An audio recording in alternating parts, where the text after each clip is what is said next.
수요일 부빌의 마지막 날. 독학자를 찾아 온 도시를 헤맸다. 집으로 돌아갔을 리가 없다. 치욕과 공포에 짓눌려서 정처 없이 걷고 있을 것이다. 그 가엾은 휴머니스트를 상대해주는 사람도 없다. 사건이 터졌을 때 나는 그리 놀라지 않았다. 오래전부터 겁에 질린 듯한 부드러운 얼굴이 일을 저지를 거라고 느꼈다. 하지만 그는 무죄다. 소년들을 사랑하는 게 정욕이라고 할 수는 없다. 차라리 휴머니즘이다. 어느 날 그는 고독해질 수밖에 없었다. 아실시처럼, 그리고 나처럼. 나와 같은 부류이며 선한 존재이다. 지금 그는 고독 속에 잠겨 있다. 영원히 말이다. 교양의 꿈, 사실들과의 타협의 꿈, 모든 것이 한 번에 흘러가 버렸다. 무엇보다 독학자는 그것이 두려울 것이다. 우선 공포, 전율, 잠 못 이루는 밤들이 있을 것이고 그 다음에는 혼자 내버려진 긴 나날이 있을 것이다. 밤마다 등기소 정원을 서성일 것이다. 멀리서 도서관의 창문이 빛나는 것도 바라볼 것이다. 그리고 길게 진열된 책들, 가죽 장정, 종이 냄새, 그런 것들을 돌이킬 때마다 가슴이 아플 것이다. 독학자를 따라 나서지 않은 것이 후회된다. 그가 혼자 가버렸기 때문이다. 혼자 가게 해달라고 간청을 했으니 말이다. 그는 고독을 연습하고 있었다. 나는 지금 카페 마블리에서 쓰고 있다. 나는 이곳에 점잖게 들어왔다. 지배인이나 카운터 여자를 바라보고 그들을 보는 것도 마지막이라는 걸 강렬하게 느끼고 싶었다. 그러나 머릿속에서 독학자를 떨쳐버릴 수가 없다. 나는 항상 일그러지고 원망에 찬 그의 얼굴과 피투성이가 된 셔츠 깃을 본다. 그래서 종이를 얻어 그에게 일어난 일들을 적어 놓으려는 것이다. 오후 2시쯤 도서관에 갔다. 이 도서관에 들어가는 것도 마지막이다. 열람실은 휑했다. 다시는 여기에 올 일이 없다는 생각에 둘러보는 게 괴로웠다. 열람실은 전기처럼 가벼운 데다 비현실적이고 온통 불그레했다. 석양이 여자용 책상, 문, 책 따위를 물들이고 있었다. 잠깐 동안 황금빛 잎사귀가 빽빽한 숲속으로 들어가는 황홀한 느낌이었다. 나는 미소를 지었다. 참 오랫동안 웃어보았다. 코르시카인은 뒷짐을 지고 창밖을 내다보았다. 무엇을 볼까? 앵페트라제의 머리일까? 이제 앵페트라제의 머리도 실크 모자도 모닝 코트도 볼 수 없다. 6시간 후엔 부비를 떠나고 없을 것이다. 부관장의 책상 위에 지난달에 대출한 책 2권을 내놓았다. 그는 초록색 카드를 찢어서 내밀었다. 여기 있습니다로 강탱씨. 고맙습니다. 그리고 혼자 말처럼 중얼거렸다.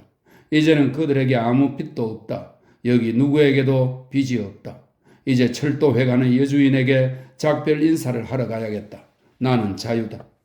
잠시 주저했다. 이 마지막 순간을 부빌 시내를 거닐면서 빅토르 위고 거리나 갈바니, 투르너브리드 거리를 다시 한번 둘러볼 것인가? 그 숲은 고요하고 맑다.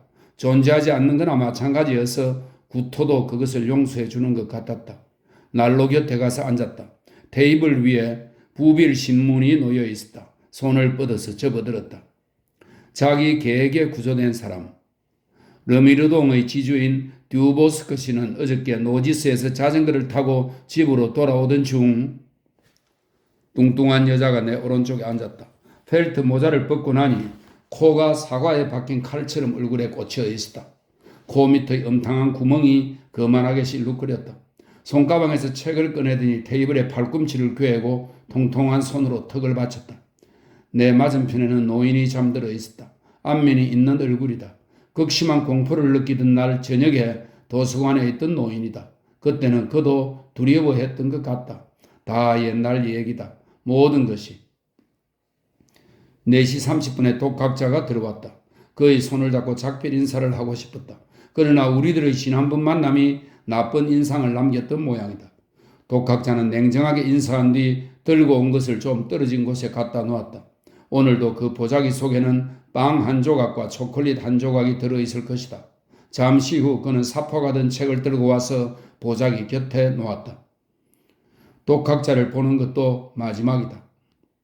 내일 저녁에도 모레 저녁에도 매일 저녁 독학자는 이곳을 찾아 빵과 초콜릿을 먹으면서 책을 읽을 것이다. 쥐가 물건을 갉아먹듯이 꾸준히 노력할 것이고 나보, 노도, 노디에, 니스의 저작을 읽으면서 수첩을 펼쳐 한두 문장 적기도 할 것이다. 나는 파리에서 파리의 거리를 걸으며 새 얼굴들을 볼 것이다. 독학자가 여기 있는 동안 전등이 생각에 잠긴 그 큰 얼굴을 비치는 동안 나에게는 어떤 일이 생길 것인가? 바로 그때 나는 다시 모험의 환상 속으로 빠지려 하고 있었다. 나는 어깨를 으쓱 올리고 신문을 다시 읽었다. 모니스티에 1932년 헌병대의 활약. 모니스티의 헌병대를 지휘하는 가스파르 상사와 4명의 헌병, 라우트, 니장, 피에르 퐁, 그리고 쥐일러 등은 1932년 1년 동안 전혀 쉬지 못했다. 사실 이들 헌병들은 7건의 범죄, 82건의 위반, 159건의 경범, 6건의 자살, 15건의 자동차 사고를 검증해야만 했다.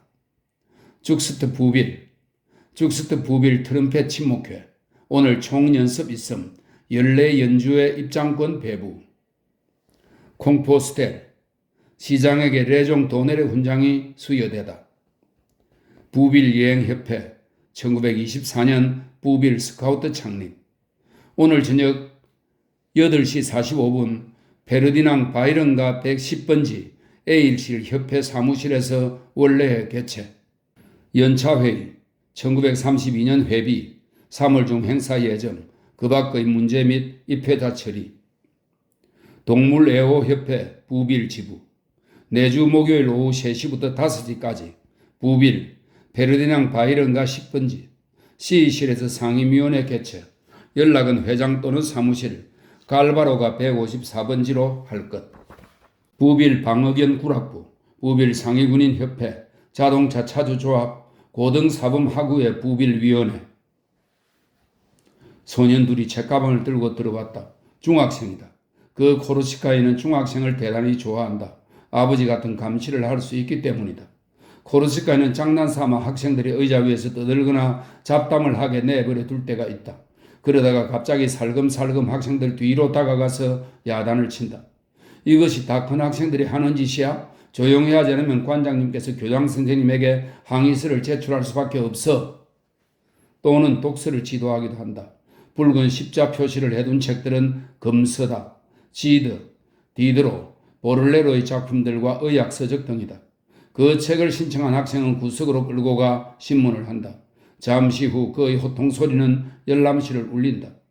학생 나이에 맞는 더 재미있는 책들도 많아. 유익한 책들 말이야. 그보다도 학교 숙제는 끝내서 몇 학년이야? 2학년?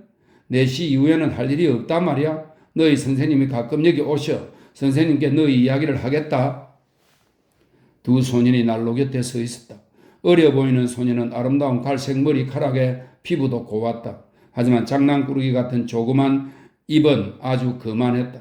소년의 친구는 수염도 나고 허리도 제법 힘있게 생겼는데 팔꿈치로 어린 학생을 쿡쿡 찌르고 몇 마디 소군거렸다.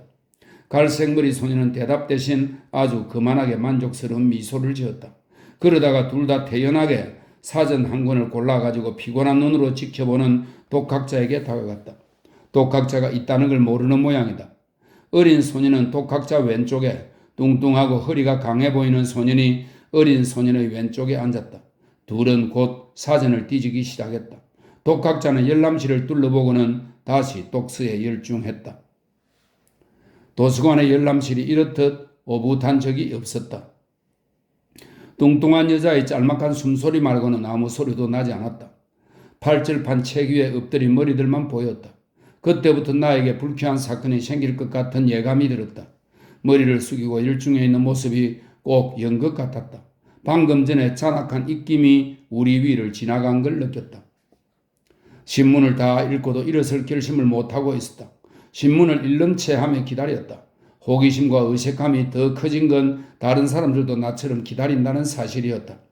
내 옆자리 여자는 책장을 더 빨리 넘기는 것 같았다. 잠시 후 소곤거리는 소리가 들렸으므로 조심스럽게 고개를 들었다. 소년들은 사전을 덮어버렸다. 갈색머리 소년은 입을 다문 채 존경심과 흥미로 가득 찬 얼굴을 오른쪽으로 돌리고 있었다. 그 애의 어깨에 반쯤 가린 금발 소년도 귀를 기울인 채 조용히 웃기만 했다. 그렇다면 누가 말하는 걸까? 독학자였다. 그는 소년에게 몸을 기울이고 눈을 똑바로 들여다보면서 미소 지었다. 나는 그의 입술이 움직이는 걸 보았다. 그의 기다란 눈썹이 쫑긋거리고 있었다. 독학자가 이렇듯 청년다운 모습을 본 적이 없었다. 정말 매혹적이었다. 하지만 그는 가끔씩 말을 끊고 불안한 눈초리로 뒤를 돌아보았다. 어린 소년은 독학자의 말을 귀담아 듣는 것 같았다. 특별한 게 없는 장면이었다. 다시 신문으로 눈을 돌리려는데 어린 소년이 등 뒤로 손을 돌리는 게 보였다. 소년은 독학자의 눈을 피해 책상 가장자리를 따라 손을 움직여 뚱뚱한 금발 소년의 팔을 세게 꼬집었다. 뚱뚱한 소년은 독학자의 말에 너무 열중한 나머지 전혀 알아채지 못하다가 펄쩍 뛰며 입을 해 벌렸다. 갈색머리 소년은 여전히 존경심과 관심을 보이고 있었다. 그 못된 짓을 했다고는 도저히 생각할 수가 없었다. 저 애들이 독학자를 어떻게 해버리는 건 아닌가 싶은 생각까지 들었다. 부끄러운 일이 벌어질 것이다. 나는 알 수 있었다. 또한 나는 그 일이 일어나지 않도록 막을 만한 시간이 있다는 것도 알았다. 그러나 방법을 몰랐다. 순간 독학자의 어깨를 두드리며 말을 걸어야겠다는 생각이 났다. 바로 그때 독학자가 놀라운 모습을 보였다. 그가 말을 멈추고 초조한 듯이 입을 딱 오므렸던 것이다. 나는 용기를 잃고 재빨리 시선을 돌려 태연하게 신문을 들여다보았다.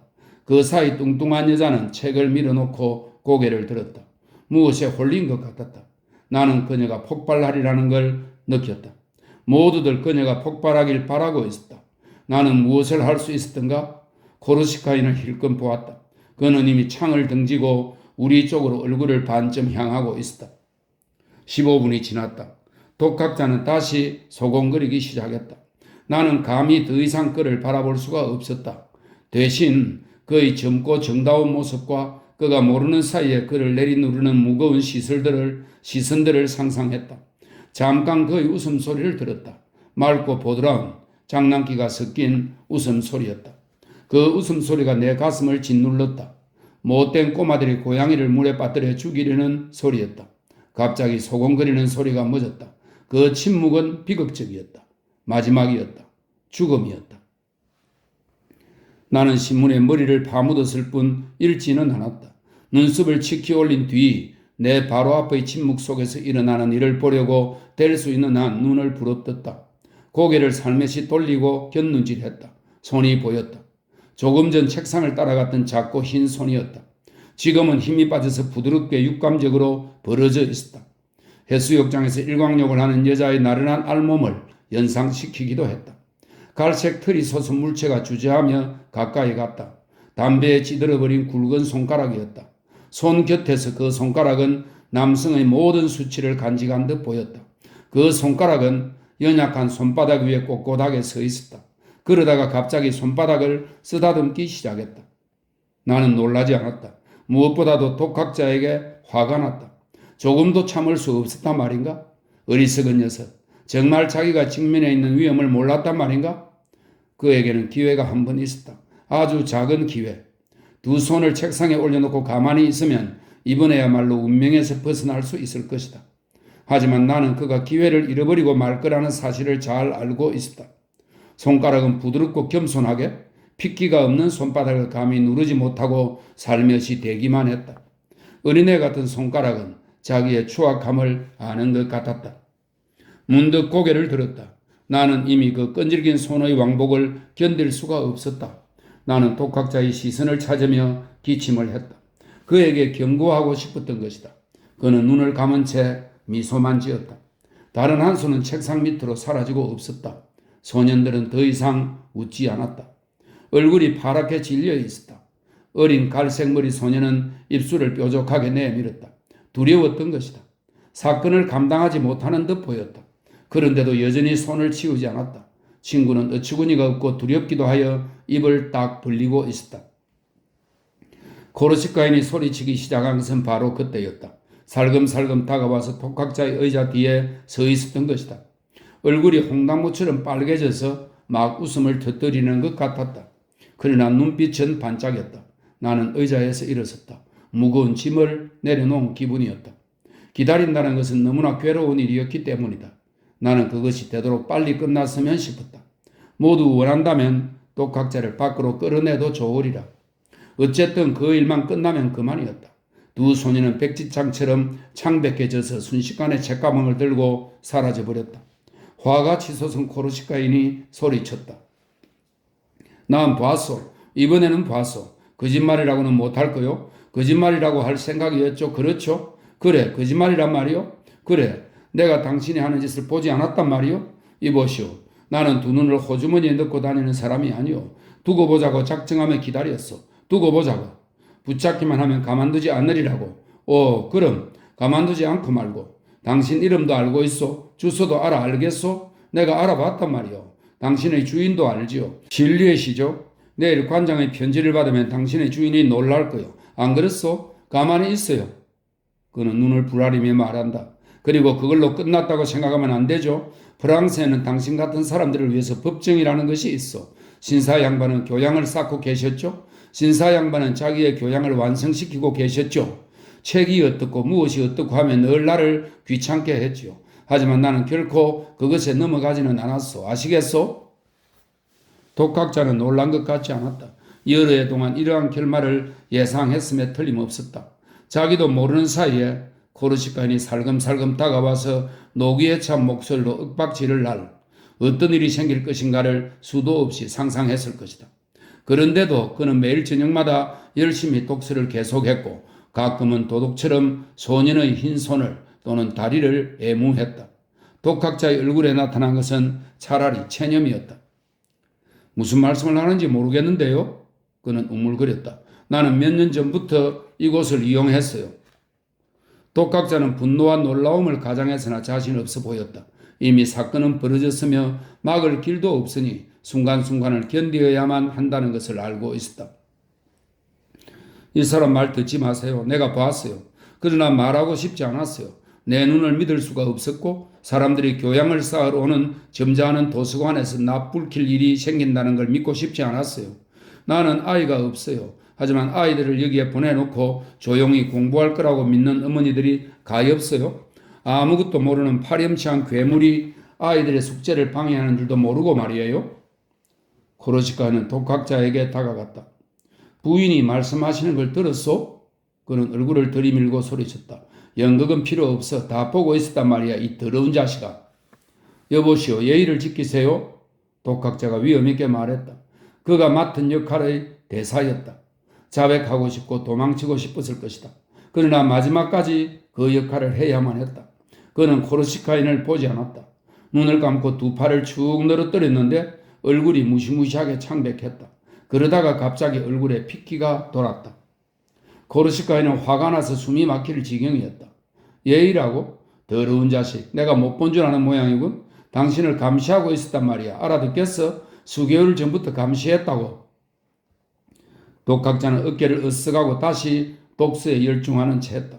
새빨갛게 달아오른 얼굴로 눈물을 걸성거리며 비잔틴 양식 모자이크의 사진을 흥미롭게 들여다보았다. 독서를 계속하다니 뻔뻔스러워라. 그 여자가 코르시카인을 보면서 말했다. 코르시카인은 어쩔 줄 몰라야 했다. 그때 겁이 많고 늘 생각에 잠겨 있으면서 코르시카인에게 눌려 지내는 젊은 부관장이 책상에서 천천히 일어나 외쳤다. 파올리, 무슨 일이요? 순간적으로 망설이는 게 느껴졌다. 나는 그 정도로 끝나기를 바랐다. 코르시카인은 자기 꼴이 우스워졌다고 느낀 모양이다. 신경을 곤두세운 채 이 말없는 독학자에게 무슨 말을 해야 할지 몰라 가슴을 내밀고 허공에 주먹을 크게 휘둘렀다. 독학자는 뒤를 돌아다보고 당황했다. 입을 벌린 채 코르시카인을 보았다. 두 눈에 무서운 공포가 서려 있었다. 나를 때리면 고소하겠어요? 그는 깎아스로 말한다. 내가 원할 때 나가겠습니다. 이번에는 내가 일어섰지만 이미 때는 늦었다. 코르시카인은 육감적인 신음소리를 작게 토하고는 갑자기 독학자의 콧등을 후려쳤다. 그 순간 독학자의 눈, 고통과 수치로 커다래진 눈이 소매자락과 불그레한 주먹에 가려 보이지 않았다. 독학자는 코피를 쏟기 시작했다. 독학자는 손을 갖다 대려고 했으나 코르시카인은 다시 턱을 때렸다. 독학자는 의자에 주저앉았다. 소심하고 약한 눈철로 정면을 바라보았다. 코피가 옷을 적셨다. 오른손으로 보자기를 찾아 더듬거리면서도 왼손으로는 코피를 닦으려고 애썼다. 갑니다. 그는 혼잣말처럼 얘기했다. 내 곁에 있던 여자는 창백한 얼굴로 눈을 반짝였다. 더러운 놈 같으니 잘 됐지? 나는 화가 치밀어서 몸이 떨렸다. 책상을 돌아가서 키 작은 코르시카인의 목덜미를 움켜잡았다. 그리고는 팔딱거리는 몸뚱이를 들어 올렸다. 그를 책상에 때려 눕힐 수도 있었다. 코르시카인은 파랗게 질려서 발버둥치며 나를 핥히려고 했다. 그러나 팔이 짧아서 내 얼굴까지 닿지 않았다. 나는 한마디도 하지 않았다. 그의 코를 짓밟아 얼굴을 뭉개버리고 싶었다. 그도 눈치채고는 얼굴을 감추려고 팔꿈치를 들어 올렸다. 그가 무서워하는 걸 보니 흡족했다. 그가 갑자기 목구멍에서 깔딱깔딱 소리를 내기 시작했다. 이거 놔 망할 놈. 너도 호모냐? 너도? 왜 그놈을 놓아주었는지 지금도 의아스럽다. 사건이 복잡해질까봐 두려웠던 걸까? 너무 게을렀던 부빌의 생활이 나를 좀먹었던 걸까? 예전 같으면 이를 분질러 놓지 않는 한 놓아주지 않았을 것이다. 나는 독학자를 보았다. 일어나 있었지만 내 시선을 피했다. 고개를 숙이고 외투를 가지러 가면서도 왼손으로 코를 움켜쥐고 출혈을 막으려고 애썼다. 그러나 여전히 피가 흘렀다. 그가 정신을 차리지 못할까봐 걱정스러웠다. 그는 아무도 보지 않고 중얼댔다. 내가 여기 다닌 지 벌써 몇 년째인데. 그러나 코르시카인은 마룻바닥에 발이 닿자 다시 그 장면의 주인공이 되어버렸다. 나가버려! 독학자를 향해 외쳤다. 다시는 발을 들여놓지 마. 경찰에 신고해서 내쫓아버릴 테니까. 나는 계단 밑에서 독학자를 붙들었다. 나는 어색했고 그의 창피스러운 꼴이 부끄러웠다. 뭐라고 말해야 좋을지 몰랐다. 그는 내가 따라온 걸 모르는 모양이었다. 손수건을 꺼내서 뱉어냈다. 코피가 조금씩 멎어갔다. 약국에 갑시다. 내가 어색하게 말을 걸었다. 그는 대답하지 않았다. 열람실에서 커다란 소리가 새어나왔다. 모든 사람들이 동시에 그 이야기를 시작했나 보다. 여자의 날카로운 웃음소리가 들려왔다. 다시는 여기에 올 수 없어요. 독학자가 기운 없이 말했다. 그는 돌아서서 난처한 모습으로 청개며 열람실의 입구를 바라보았다. 그 바람에 코피가 셔츠 속으로 흘렀다. 입술과 뺨까지 핏물로 얼룩져 있었다. 갑시다. 나는 그의 팔을 잡으면서 말했다. 그는 몸을 부르르 떨며 난폭하게 나를 떨쳐냈다. 놔요. 그렇지만 혼자서는 안 돼요. 얼굴을 씻고 치료를 해야지요. 하지만 그는 되풀이할 뿐이었다. 선생님 제발 놓으세요. 내버려 두세요. 그는 신경발작을 일으킬 지경이었다. 멀리 가는 그를 가만히 내버려 두었다. 석양이 9번 등을 잠깐 비춘 후에 그는 사라져버렸다. 문지방에 별 모양의 핏자국이 남아 있었다. 1시간 후. 날씨가 흐리다. 해가 저문다. 2시간 후면 기차가 출발한다. 나는 처음 같은 기분으로 공원을 가로질러 볼립의 거리를 산책한다. 그것이 볼립의 거리라는 걸 알고 있다. 하지만 그 거리를 알아볼 수가 없다. 평소 이 거리에 접어들면 두툼한 지식 속을 가로지르는 기분이었다. 굵직하고 반듯한 볼립의 거리는 불쾌함으로 가득 찬 근엄한 모습과 콜타르를 깔아놓은 울퉁불퉁한 차도 때문에 국도와 비슷한 느낌을 준다. 나는 볼립의 거리를 농부의 거리라고 불렀다. 상업 항구치고는 특이하고 역설적인 거리다. 집들이 여전히 그 자리에 있었지만 오늘은 시골 같은 모습이 아니다. 그것들은 집들에 불과하다. 그뿐이다. 공원에서도 같은 인상을 받았다. 식물도 잔디밭도 올리비에 마스크레의 분수도 무표정했기 때문에 고집스러워 보였다.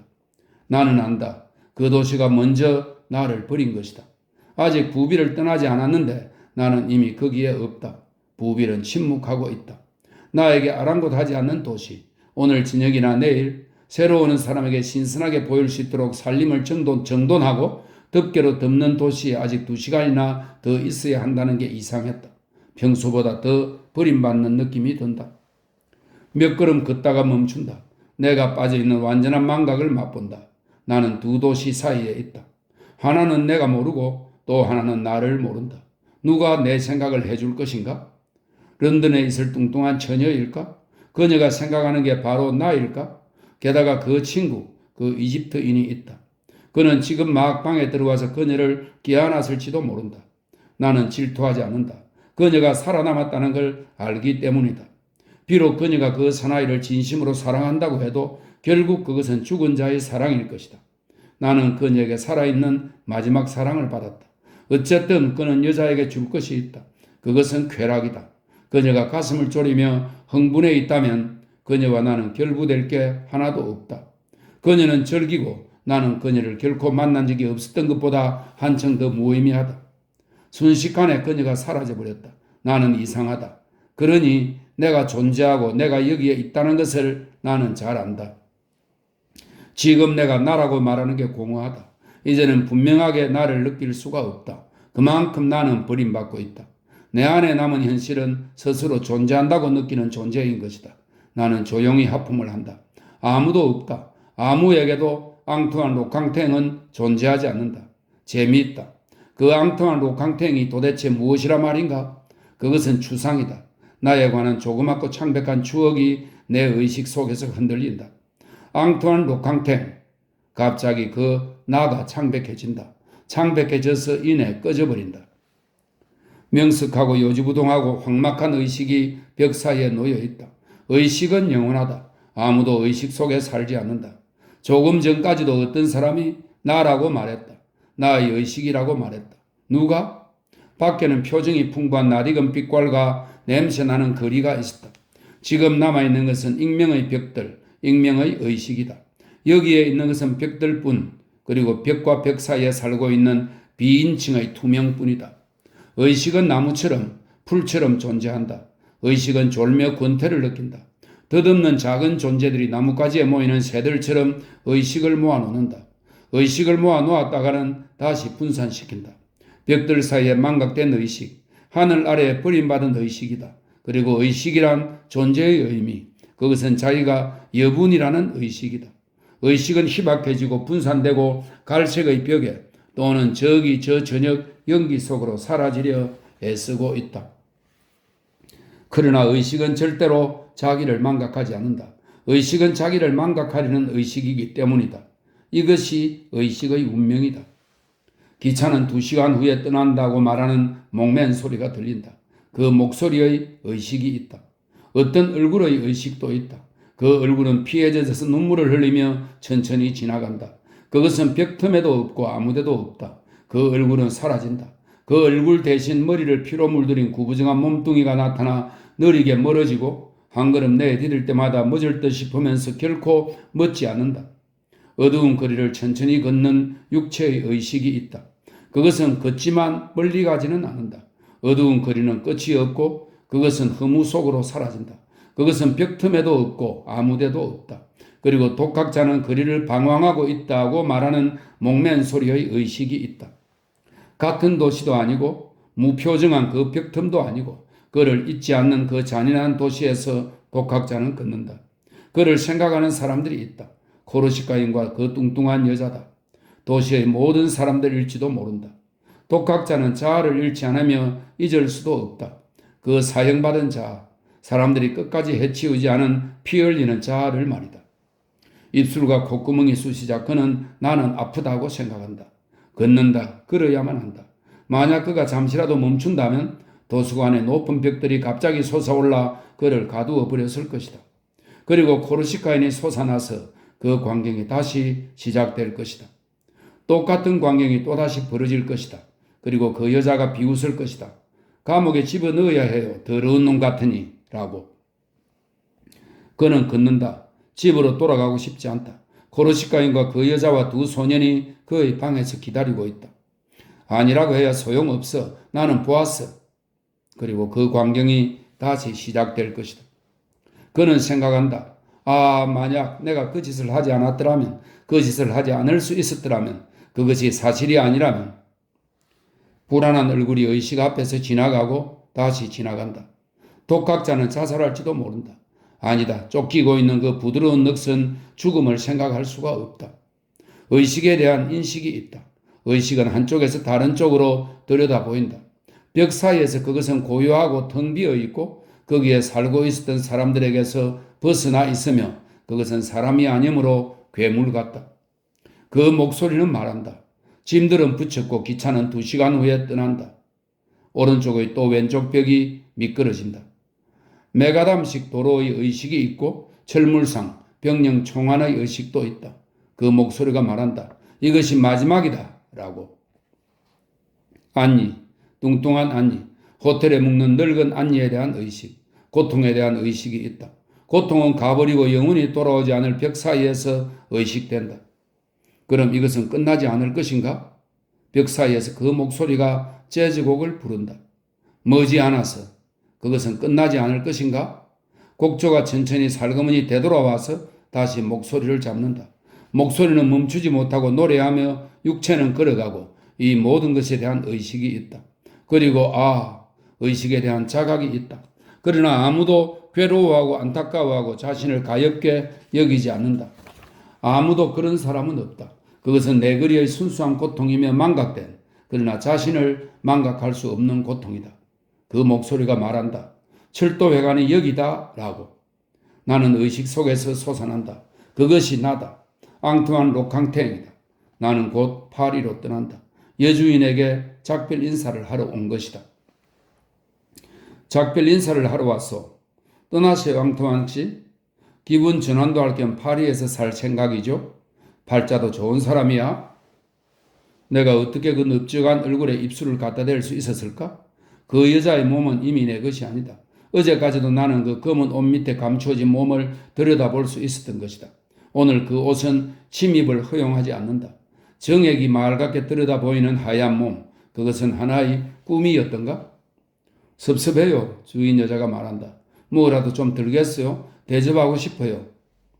우리는 앉아서 축배를 든다. 그녀는 목소리를 낮춘다. 당신하고 정이 들었는데 정중하게 애석한 듯이 말한다. 당신하고는 잘 통했거든요. 또 올게요.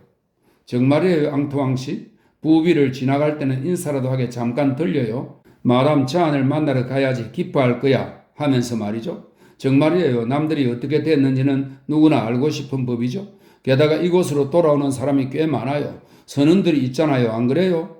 대서양 기선회사의 직원들 말이에요. 어떤 때는 2년 동안이나 그들과 만나지 못할 때가 있어요. 느닷없이 브라질이나 뉴욕으로 가버리거나 회사 배를 타고 브로드에서 일하니까요. 그러다가 어느 날 갑자기 그들이 나타나요. 안녕하시오, 마담 잔. 그러고는 한잔하지요. 거짓말이 아니에요. 그들이 뭘 마시는지도 기억해요.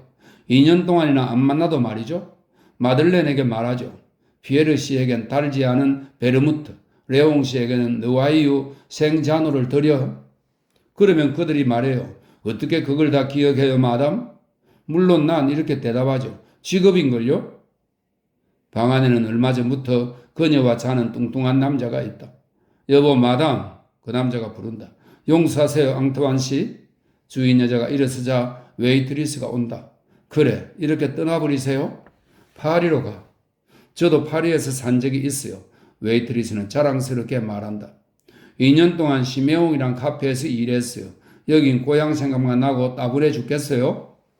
웨이트리스는 잠깐 머뭇거리다가 할 말이 없다는 걸 느낀다. 그럼 안녕히 가세요, 앙투앙 씨. 앞치마에 닦은 손을 내민다. 잘 있어, 마들렌. 웨이트리스도 가버린다. 나는 부빌 신문을 잡아당겼다가 도로 밀어버린다. 아까 도서관에서 첫 줄부터 끝까지 읽었으므로. 마담은 돌아오지 않는다. 토실토실한 손을 그 사나이에게 맡기면 사나이는 애욕에 차서 열렬하게 주무를 것이다.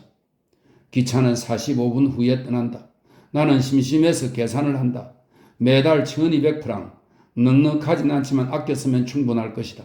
300프랑짜리 방 한 칸, 하루 식비가 15프랑, 450프랑이 남지만 그것은 세탁, 잡비, 영화 같은 데 쓸 것이다. 내이나 양복은 한참 동안 안 사도 될 것이다. 옷 2벌은 팔꿈치가 달아서 반들거리지만 손질해서 입으면 아직 3, 4년은 더 버틸 수 있다. 제기랄, 이 버섯 같은 존재를 이어가리는 것이 바로 나란 말인가? 나는 매일 무엇을 할 것인가? 뒷러리 공원을 산책하고 도서관에서 책을 읽을 것이다. 일주일에 한 번은 영화도 보러 갈 것이다. 일요일에 말을 타러 가든지 릭상브르 공원으로 퇴직자들과 크리켓을 하러 갈 것이다. 30살인데 내가 가엾다. 내게 남은 30만 프랑을 1년 동안에 전부 써버릴까 하는 생각이 들 때가 있다. 그 다음은 내게 어떤 일이 생길까? 새 양복, 여자, 여행? 이미 다 경험했고 모든 게 끝났다. 이제는 그런 욕망이 없다. 남은 것은 그것뿐이다. 나는 1년 후에도 오늘처럼 공허하게 추억도 없이 죽음 앞에서 겁을 먹고 있을 것이다. 30살, 그리고 연금 14,000프랑. 매달 받는 이자. 나는 늙은이가 아니다. 무엇이고 할 일이 있었으면 좋겠다. 아니다. 다른 걸 생각하는 편이 낫겠다. 지금 나는 막 연극을 연출하고 있기 때문이다. 나는 아무것도 하기 싫다는 걸 잘 안다. 무엇을 한다는 건 존재를 창조한다는 것이고 그러한 존재는 그게 아니라도 얼마든지 있다. 사실은 펜을 놓고 싶지 않다. 구토를 느낄 것 같다. 글을 씀으로써 그것을 지연시킬 수 있을 것 같다. 그래서 머리에 떠오르는 대로 쓰고 있다. 마들렌은 멀리서 기쁘게 해주려고 레코드판을 보이면서 소리 지른다. 선생님, 그 곡이에요. 선생님이 좋아하시는 거요. 마지막으로 들으시겠어요? 부탁해. 예의상 대답했을 뿐 재즈곡을 들을 만큼 마음이 편치 못하다. 어쨌든 잘 들어야겠다. 마들렌의 말처럼 마지막으로 듣는 것이니까. 아주 낡은 레코드판이다. 시골에서도 낡은 축에 든다.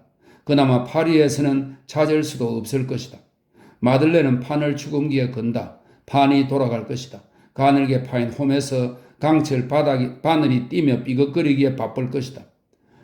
바늘이 판의 중심까지 끌려나가면 노래도 끝날 것이다. 머지않아서를 부르는 쉰 목소리는 영원히 입을 다물어 버릴 것이다. 시작이다. 예술에서 위안을 구하는 바보들이 있는 모양이다. 쇼팽의 전주곡은 아저씨가 돌아가셨을 때 많은 도움이 됐단다고 말하는 비저와 아주머니처럼 말이다. 게다가 연주에는 눈을 감은 채 창백한 얼굴을 수신 안테나로 만들려 해서는 비굴하고 모욕당한 사람들로 가득 찬다. 안테나에 포착된 부드럽고 알찬 높은 소리가 그들의 내부에서 흐르고 그들의 괴로움은 젊은 베르테르의 괴로움처럼 음악이 된다고 상상한다. 아름다움이 그들을 동정한다고 생각하는 모양이다. 거지 같은 자식들.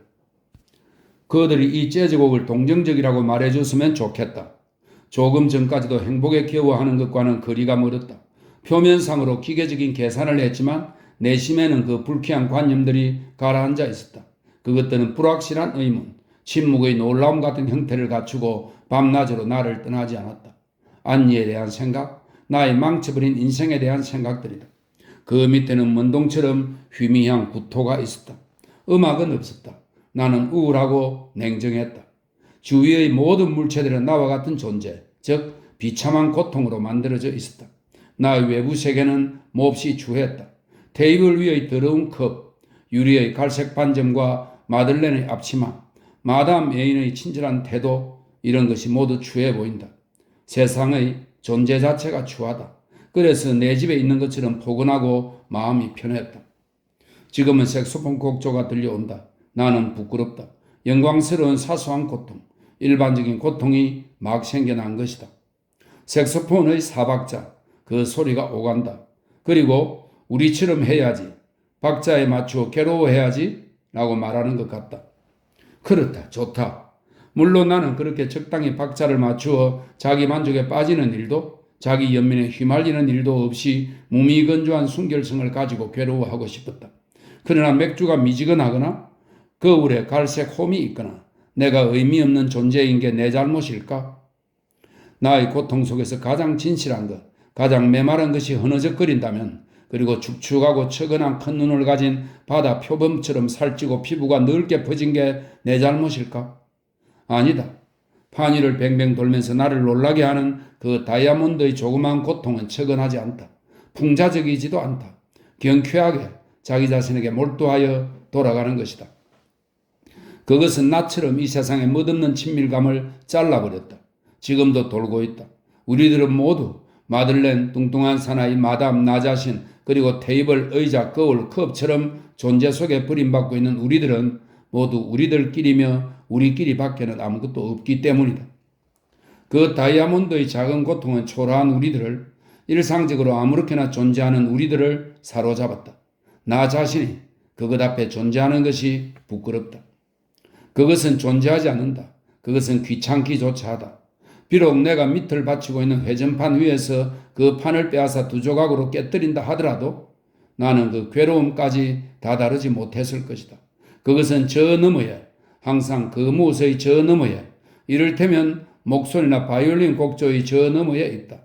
그 두께, 그 존재의 두께를 통해서 그것은 가늘고 힘찬 그 모습을 나타내 보지만 그것을 붙잡으려고 하면 우리는 존재하는 것들에게 부딪히며 무의미해진 존재들에게 발이 걸릴 뿐이다. 그 고통은 존재들의 뒤에 있다. 나는 그 고통을 듣지도 못한다. 나는 그것을 드러내는 마처럼 곡조의 진동 등을 듣는다. 고통은 존재하지 않는다. 고통에는 여분이 없기 때문이다. 그 밖의 모든 것은 고통이 아닌 여분이기 때문이다. 그것은 그렇게 있을 뿐이다. 그리고 나는 있기를 원했다. 그것밖에는 원하지 않았다. 이것이 내 삶의 결론이다. 아무런 연관도 없어 보이던 이 모든 시도의 밑바닥에서 나는 같은 욕망을 발견한다. 나의 외부로 존재를 내쫓는 일, 순간순간에서 지방을 빼내는 일, 순간순간들을 쥐어짜서 그것들을 말리고 나를 정화시키고 나를 견고하게 만들고 그리고 마지막으로는 색소폰 곡조의 맑고 똑똑한 소리를 내게 하는 일이 그것이다.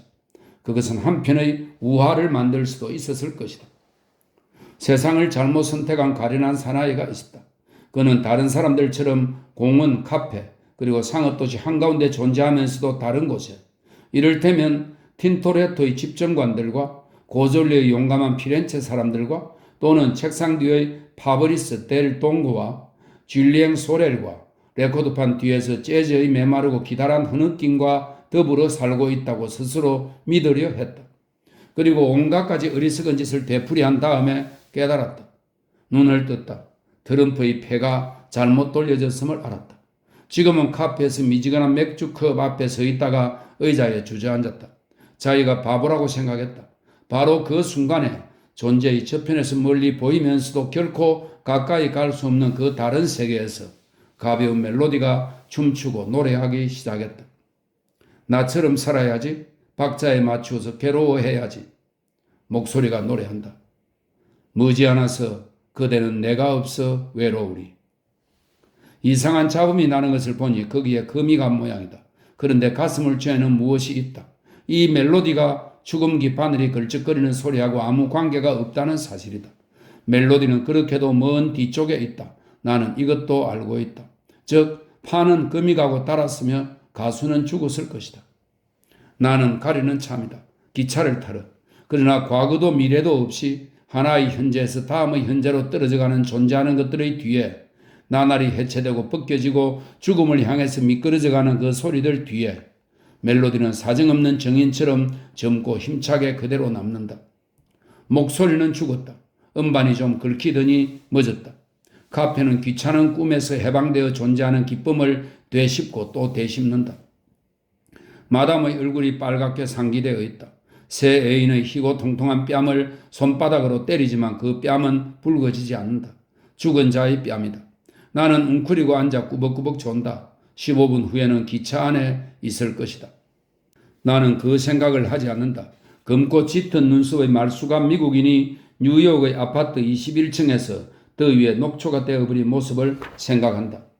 뉴욕 위에서 하늘이 불타고 있다. 커다란 불길이 지붕들을 핥는다. 브루클린의 꼬마들이 물자동차 밑으로 기어들어간다. 21층의 어두운 방은 불길에 달구어져 화끈거린다. 그 미국인은 숨을 헐떡거리며 땀을 흘린다. 셔츠 바람으로 피아노 앞에 앉아있다. 입속에는 담배 냄새가 남아있다. 어렴풋이 곡조가 떠오른다. 머지않아서 1시간 후에 톰이 납작한 물병을 차고 오면 가죽 소파에 앉아서 함께 알코올을 마셔야 될 것이다. 하늘의 불꽃이 그들의 목을 태울 것이고 그들은 타는 듯이 끝없는 졸음의 무게를 느낄 것이다. 그러나 우선 이 곡조부터 적어야만 한다. 머지않아서 축축한 손이 피아노 위에 연필을 잡는다. 머지않아서 그대는 내가 없어 외로우리. 사건의 전말은 조금도 중요하지 않다. 어쨌든 재즈는 이렇게 생겨났다. 그것이 생겨나기 위해서 택한 것이 바로 수처럼 검은 눈썹을 가진 유대인의 달고 다른 몸이다. 그는 힘없이 연필을 쥐었고 땀방울이 반지를 낀 손가락에서 종이장 위에 떨어졌다. 왜 그것은 내가 아닐까? 어째서 이 기적이 이루어지는데 더러운 맥주와 알코올로 가득 찬 바보 녀석이 필요했단 말인가? 마들렌, 판을 걸어줄 수 있어? 한 번만, 내가 떠나기 전에. 마들렌은 웃는다. 그녀가 태엽을 감고 나자 이제 다시 시작한다. 그러나 이미 나는 나에 대해서 생각하지 않는다. 나는 7월의 어떤 날 어두운 방에서 그것을 잡고 간 저쪽의 그 사나이를 생각한다. 멜로디를 통해서 색소폰의 희고 시큼한 소리를 통해서 그를 생각하려고 애쓰고 있다. 그는 이것을 만들었다. 그에게는 여러 가지 걱정거리가 있었다. 모든 것이 생각대로 되지 않았다. 갚아야 할 외상값과 그가 바라는 대로 안 되는 여자가 있을 것이다. 그리고 사람을 미끈미끈한 기름 덩어리로 만드는 무서운 더위가 있었다. 이 모든 것은 영광스럽지도 아름답지도 않다. 그러나 내가 노래를 듣고 그것을 만든 것이 그 친구라는 생각을 할 때 나는 그의 괴로움, 그의 땀이 감동적이라고 생각한다. 그는 운이 좋았다. 그러나 깨닫지 못했을 것이다. 재수가 좀 좋으면 이것으로 $50를 벌 수 있을 것이라고 생각했을 것이다. 그렇다. 한 사나이가 감동적으로 보이는 것은 몇 년 만에 처음이다. 나는 그 친구에 대해서 알고 싶다. 어떤 종류의 권태를 가지고 있었는지, 아내가 있었는지, 독신으로 살았는지 그것을 알면 재미있을 것 같다. 물론 휴머니즘에서 우러나는 생각은 아니다. 오히려 반대다. 그가 그것을 만들었기 때문이다. 그와 마음을 터놓는 친구가 될 생각은 없다. 지금쯤 그는 죽었을지도 모른다. 다만 그에 대해 좀 알아보고 가끔씩 이 음악을 들으면서 그에 대해 생각할 수 있으면 된다. 누군가 프랑스 7번째 도시의 정거장 근처에서 당신 생각을 하는 사나이가 있다고 말해도 그는 기쁘지도 언짢지도 않을 것이라고 나는 상상한다. 나라면 기쁠 것이다. 그가 부럽다. 이제 출발해야겠다. 일을 쓰다가 잠깐 멈칫거린다. 흑인 여자의 노래가 듣고 싶다. 마지막으로. 그 여자가 노래한다. 그래도 두 사람이 구원받았다. 유대인과 흑인 여자다. 살아난 사람들. 그들은 존재 속에 빠져서 헤어날 수 없다고 생각했을 것이다. 그런데 내가 그들을 다정하게 생각하는 것만큼 나를 생각해 주는 사람은 아무도 없다. 아무도, 안니조차도. 그들 작곡가와 가수는 어딘지 죽은 사람 같기도 하고 소설의 주인공 같기도 하다. 그들은 존재한다는 죄악으로부터 몸을 씻었다. 물론 완전한 것은 아니다. 그가 할 수 있는 한 말이다. 이 생각이 갑자기 나를 압도하고 말았다. 그 이상 아무것도 바라지 않았기 때문이다. 나는 소심하게 나를 어루만지는 그 무엇을 느낀다.